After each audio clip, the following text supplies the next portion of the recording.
Hello everybody, Is Anything Works here, and welcome back to the Pokemon Crystal Let's Play. Last episode, you guys, we went through the entirety, beginning spiel of the game, like 22 or something minutes, and I practically lost the first rival battle, but I cheated. Let's continue. I've seen you a couple times. How many Pokemon have you caught? Would you like me to show you how to catch Pokemon? Sure. The old man taught me how to catch Pokemon when I was doing Missing No, so let's do this. This isn't really necessary, but I might as well show it off because it's cool. The guy looks like Slenderman and he has a receding hairline. But he doesn't fight the Pokemon at all. It would take until Gen 3 to show, hey, you should probably damage the Pokemon if you want to catch it. 1, 2, 3, ding, ding, ding. Right, that's was caught. And in Gold, Silver, Crystal, the Pokeball becomes the color of the Pokemon you catch it, which is actually pretty neat. Doesn't mean much, but it's cool. That's how you do it. If you're weak in the first Pokemon are easier to catch. Well, thank you. You can talk to him anytime if you want to revisit the tutorial, although I don't know why you would. But, I mean, it's literally whatever. I will be doing some fuckery with the time, to be honest. Because there is a Pokemon that I want to get that can only be found at a certain time of the day. And no, it's not a goddamn Ladybug. Let me actually go to Bulbapedia and look this up. It's that place. Bulbapedia.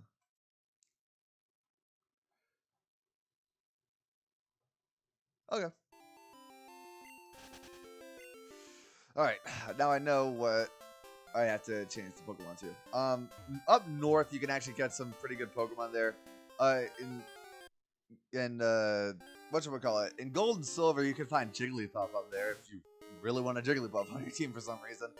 But the bigger stories are Geodude and Spearow. Spearow is the best normal flying type in the game that you can get reasonably early. It takes fucking forever to get Doduo in this game, but I wouldn't recommend catching the Spearow here because you can get one later and it gets boosted experience. Although if you want all the TMs, you can't keep it. As well as Geodude, a rock and ground type, it actually shines the most in this game because rock types are really good in the region of Johto, it seems, because a lot of the gym leaders are weak to rock types or ground types. And spoiler alert, there's a ghost type gym in this game, but all of them are poison types, and none of them have Levitate yet, so yeah.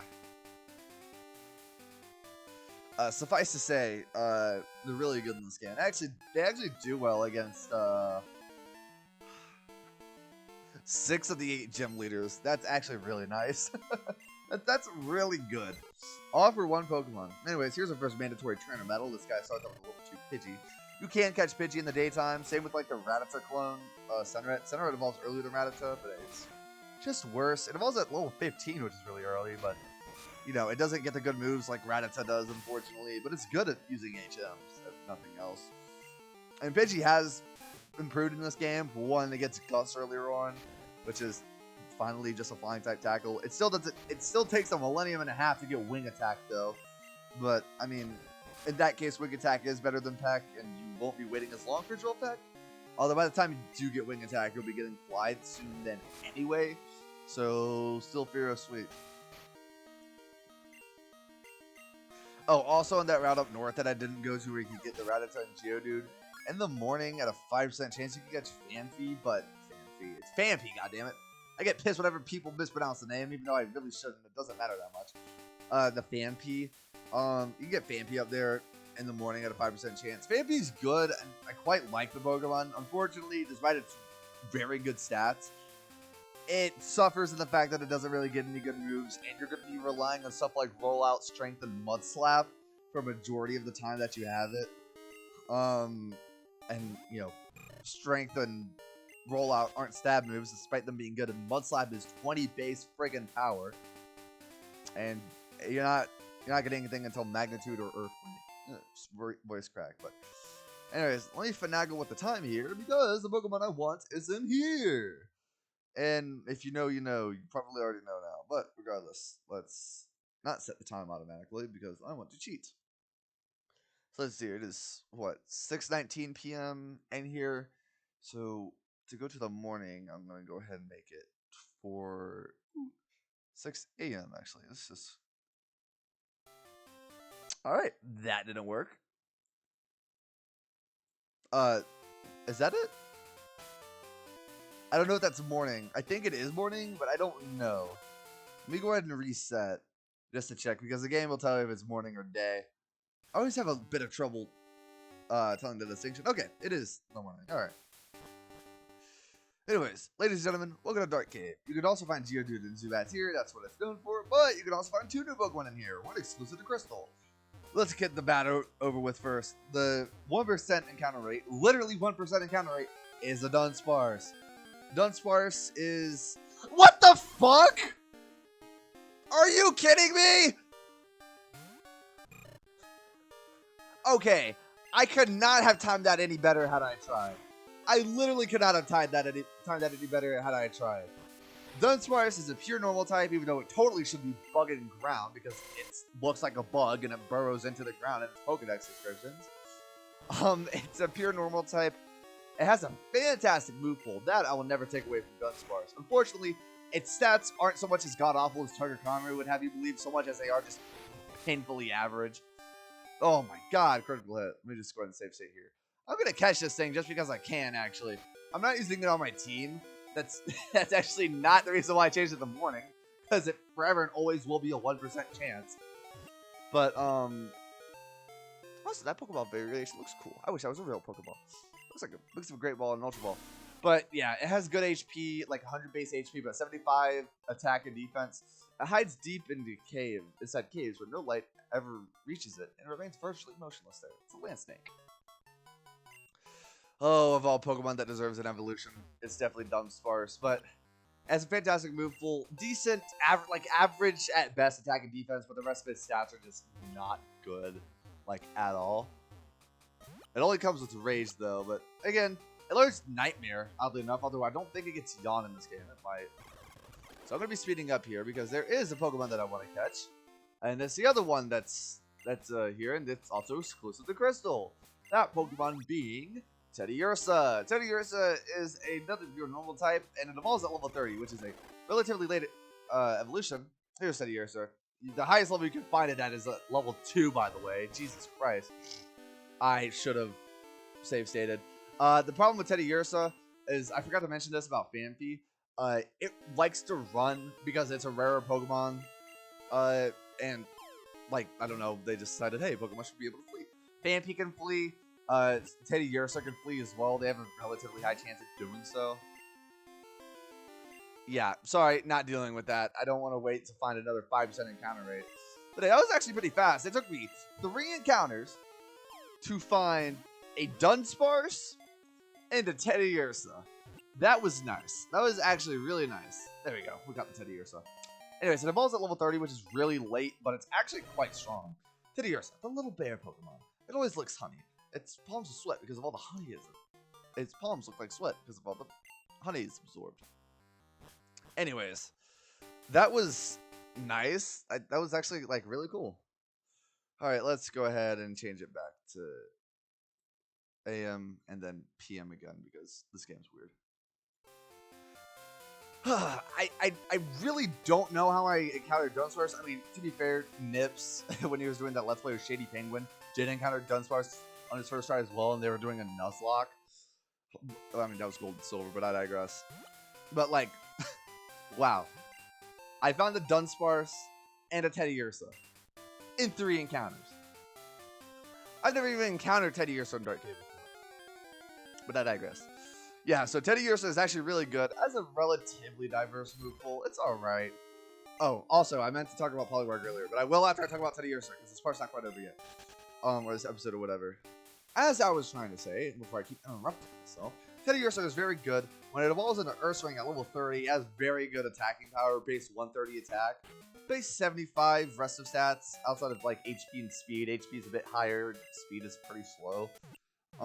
It does have a Pokemon that evolves earlier, but is found later into the game. Gold and Silver, it's actually a 1% encounter rate, and you catch Teddiursa after the 7th gem in Gold and Silver.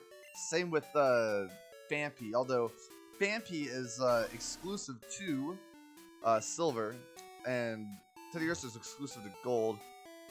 It's actually the opposite in the original Japanese versions, where it was actually rectified in Heart Gold, Soul Silver, where Phanpy is exclusive to Heart Gold and Teddiursa is exclusive to Soul Silver.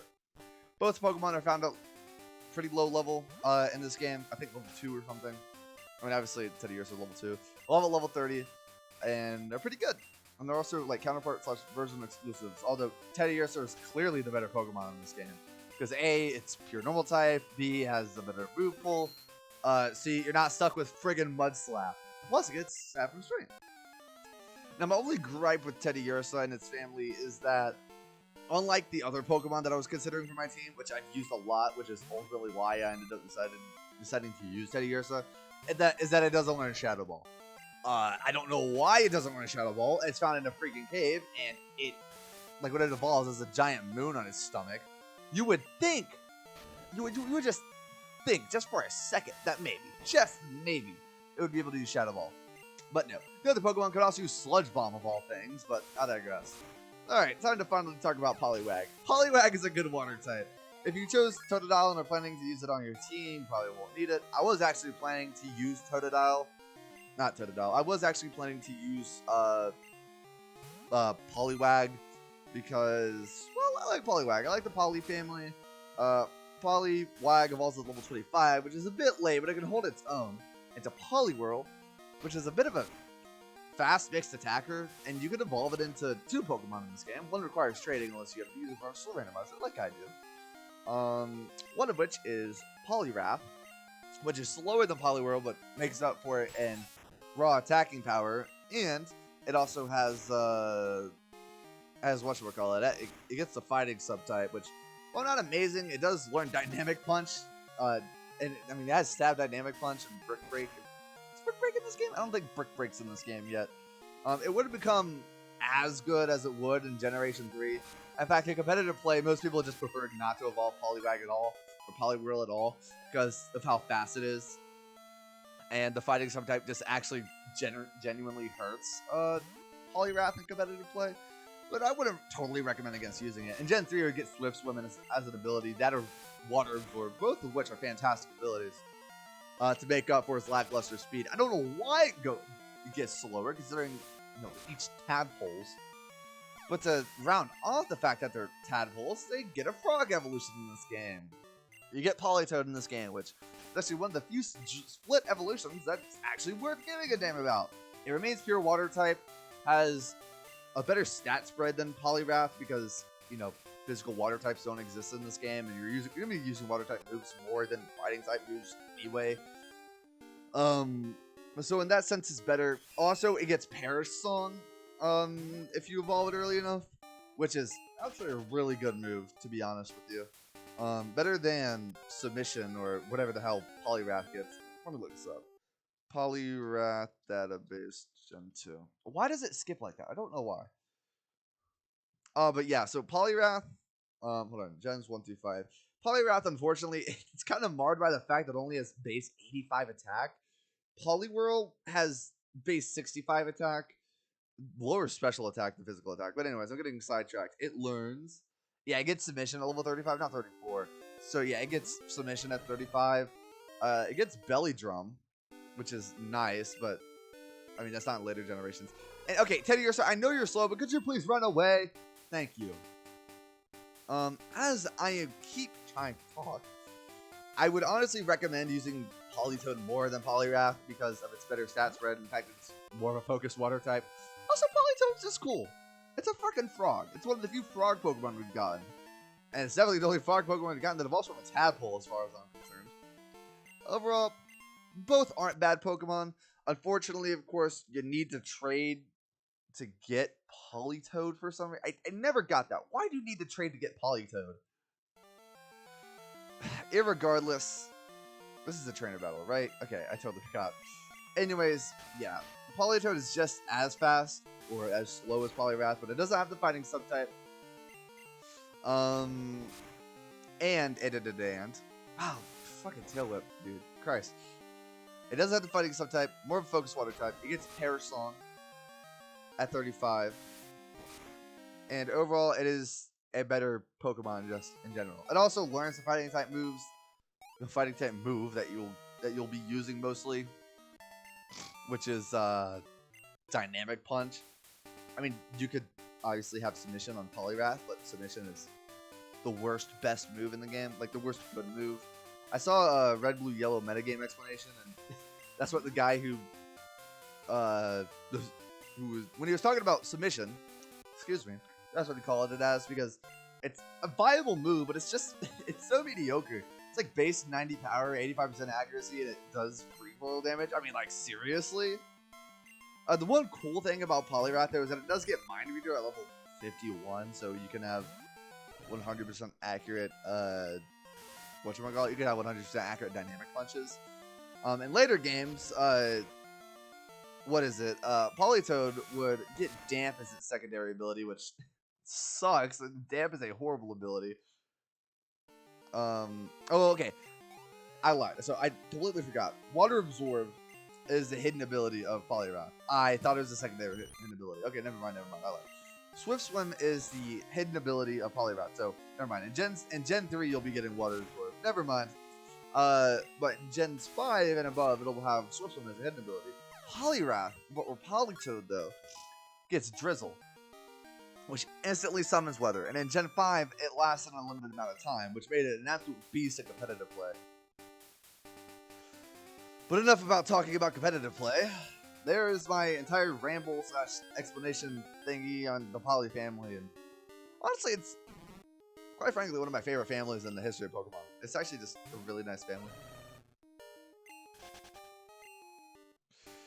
But yeah, overall, if you have the ability to do so, I'd recommend getting Politoed over Poliwrath. I was actually planning on using Politoed on my team until I realized that there was another water type I wanted to use. Why? Because I don't know, actually. I don't know why. I was like, I was just like, you know, why not? I will need another water type to get the other water type on my team, though. But that's fine because I mean, I'm pretty much forced to just go ahead and catch a Tentacle and build it anyway. Anyways, ladies and gentlemen, we have finally reached Violet City, and that's where we're going to end off today's episode. Next episode, you guys, we will be exploring Violet City. Oh, I can view my trainer card now. I will be exploring Violet City and taking on the dungeon that lays here. Thank you guys so much for watching. How anything works, and I'll see you guys in the next one. Bye-bye, everybody.